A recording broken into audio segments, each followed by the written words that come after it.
We have a major and likely final update to the prospect of a second Trump-Harris debate. Kamala Harris took to Twitter today writing, "I will gladly accept a second presidential debate on October 23rd. I hope Donald Trump will join me."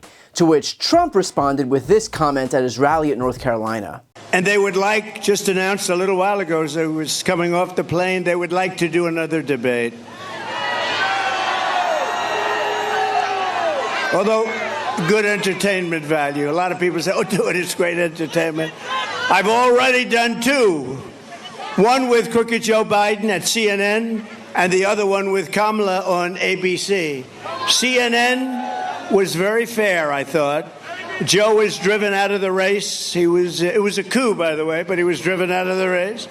And they've been widely criticized by the radical left lunatics for all of the fairness. They were very fair. In other words, they won't be fair again because they took a lot of abuse from the radical left. ABC was 3-on-1, but I was given credit for having done a very, very good job. I appreciate that. We did a great job. It was 3-on-1. The problem with another debate is that it's just too late. Voting has already started.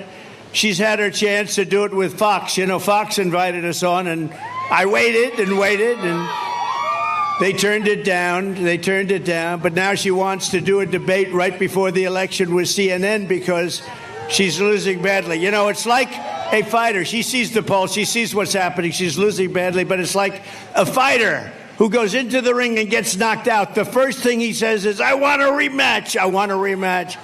The problem with another debate is that it's just too late. Right. It's simply too late. After all, a debate this late in the game would surely be unprecedented, right?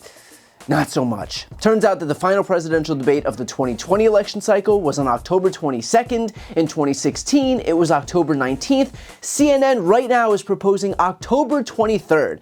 So not only is this by no means unprecedented, but the precedent of late October debates included Donald Trump himself. Consider, too, it's not too late for any of these other updates happening surrounding the election. It's not too late for Georgia Republicans to be passing rules mandating a hand recount of all ballots, which will guarantee that those ballots aren't counted for weeks after Election Day, creating a vacuum that we already know Republicans will fill with disinformation. It's not too late for the Trump campaign and the RNC to be filing lawsuits related to the election, or removing drop boxes, or challenging voter ID laws. It's not too late for Lindsey Graham to be lobbying the state legislature in Nebraska to switch their electoral vote system to winner take all now that Maine can't counteract it with their own move. They're perfectly content to continue interfering in our electoral process right up until Election Day itself, but apparently giving the voters a first-hand look at the two candidates going face-to-face is just a bridge too far. Got it. And of course, Trump's fans will applaud his decision because they will undiscerningly validate whatever he says. Trump literally told them he could shoot someone on Fifth Avenue, and they continued following him like lemmings. But even behind the droning masses dutifully applauding his every word, there are still some inklings of how the MAGA crowd actually feels about cowards. Take one of the most influential voices in the conservative movement, truly one of the great thinkers on the right today, Cat Turd 2. Back in 2022, he tweeted, "If you refuse to debate, you're a fraud. End of story." Not too much ambiguity there, and while it might be easy to cast off the musings of just any commentator, it's going to be next to impossible for Republicans to ignore the sacred wisdom of their most respected influencers, like Cat Turd. But going back to Trump's initial statement, you'll notice that he said this. ABC was 3-on-1. But I was given credit for having done a very, very good job. I appreciate that. We did a great job. It was 3-on-1. I was given credit for doing a very good job. By who? Yourself when you walked into the spin room to talk about how great you are? No one said that Donald Trump did a very good job. Even the right-wing media ecosystem lamented how bad of a job he did. I'm sorry, but take a look at this ranting, raving nonsense and then tell me that Donald Trump did a, quote, very good job. They're eating the dogs, the people that came in. They're eating the cats. They're eating the pets of the people that live there. And this is what's happening in our country, and it's a shame. She went out in Minnesota and wanted to let criminals that killed people, that burned down Minneapolis, she went out and raised money to get them out of jail. She did things that nobody would ever think of. Now she wants to do transgender operations on illegal aliens that are in prison. This is a radical left liberal that would do this.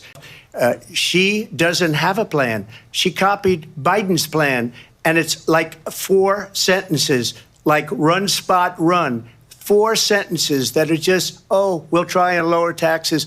She doesn't have a plan. Take a look at her plan. She doesn't have a plan. And what we will do is we're looking at different plans.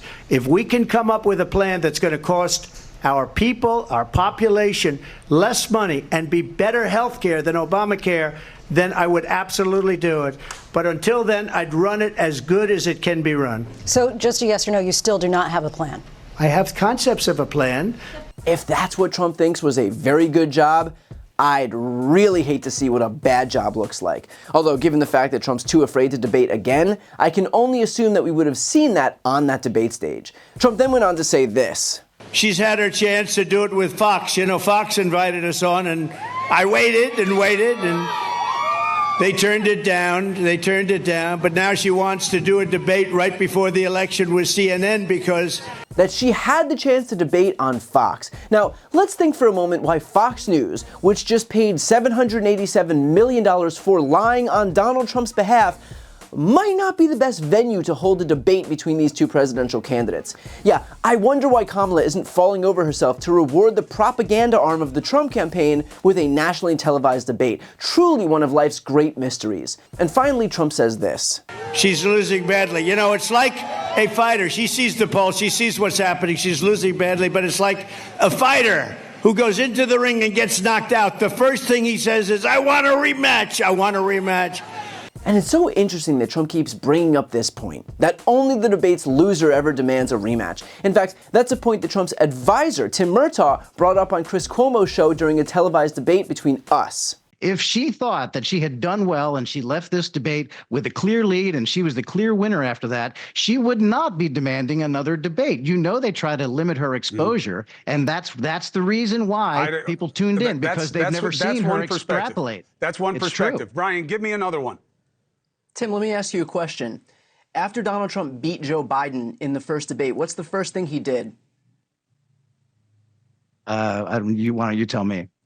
He requested another debate with Joe Biden. So if you're claiming that the winner all of a sudden doesn't want another debate, that is no. It's a different circumstance. Right, because Donald Trump doesn't get hidden away for 51 days and then have to do a joint interview with someone as his only appearance. It's funny that you say Not that the too, same because thing. Kamala Harris has been been crisscrossing the country, Nevada, Pennsylvania, Michigan, Wisconsin. That's not the reading a speech off a teleprompter is not the same thing as sitting down for interviews or engaging in debates. You know that perfectly well. They limit those opportunities. You know that's true. You know it's true. I would worry less about Kamala Harris, who is ascendant in every poll, who is leading in polls even in North Carolina and Nevada right now. And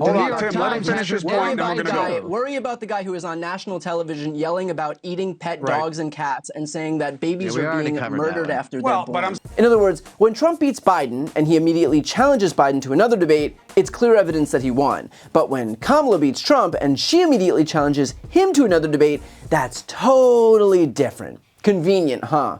The fact is that they will fall over themselves offering up excuses left and right to explain away Trump's disastrous debate performance the first go-round. But what they don't take into account is that we all have eyes and ears and brains and can quite easily see who won and who lost. And we can all just as easily understand why Donald Trump is so afraid to do it again.